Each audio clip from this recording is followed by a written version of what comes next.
If you hate spiders, I would definitely advise you to click out of this episode, go on to the next one, because we're going to be talking about the spider bite. And this is an urban legend, but this one definitely will keep you up at night and make you have nightmares about spiders. I personally am not scared of them, but just a little fair warning. But welcome back to Down the Rabbit Hole. This is episode 41. And if you're new here, hit that like button, ring that bell for notifications. Also, please subscribe, help a girl out. Um, but as I said, we're gonna be talking about the spider bite today. That's just if you're still here. But despite many attempts to alleviate the zit, it turned a huge boil, and overnight the boil popped and hundreds of baby spiders would emerge from a woman's flesh. So now, this is a modern urban legend that would emerge in England during the 1970s, and this legend features a young woman from a frigid northern location um, who is on a vacation abroad in some warm southern locations. While sunbathing on the beach, she is bitten on the cheek by a spider, and the bite swells into a large boil, and she rushes to seek medical attention, and she finds a doctor um, to basically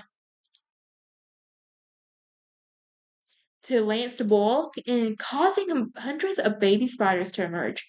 And she is literally driven insane by the shock.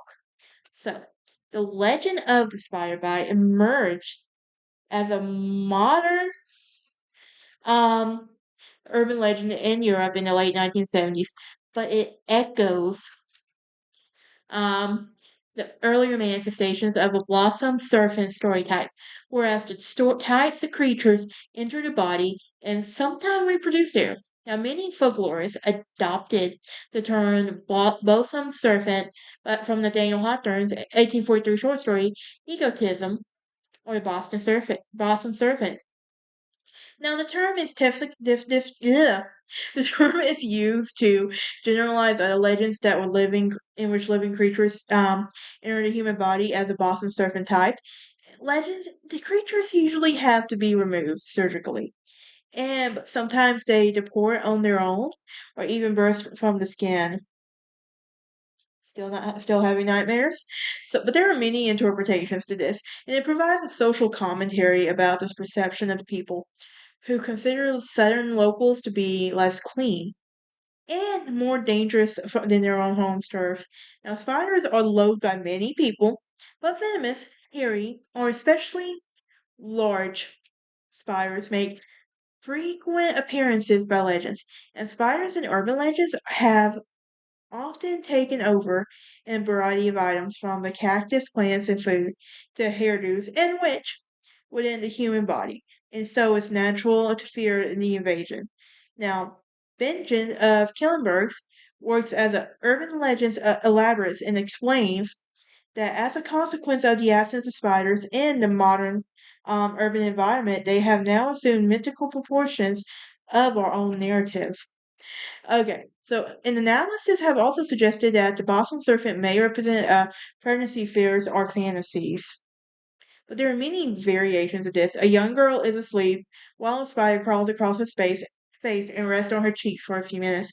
The next morning, she asks her mom about a red spot on her cheek, and her mom reports that it looks like a spider bite. It will go away, and just don't scratch it. As time passes, the spot will grow into a boil. She confronts her mom again and complains about it being larger and sore, and mom replies, This happens this happens sometimes. It's coming to a head. And more days pass, and the girl complains, and it hurts and hurts. Finally, concerned that it might be infected, the mom agrees to take her to a doctor, but it is not available. But he is not available until the next day. So basically, in order to soothe her that evening, she takes a bath, and as she soaks, the boil bursts, releasing a swarm of baby spiders into the water and from the eggs and the mom has laid.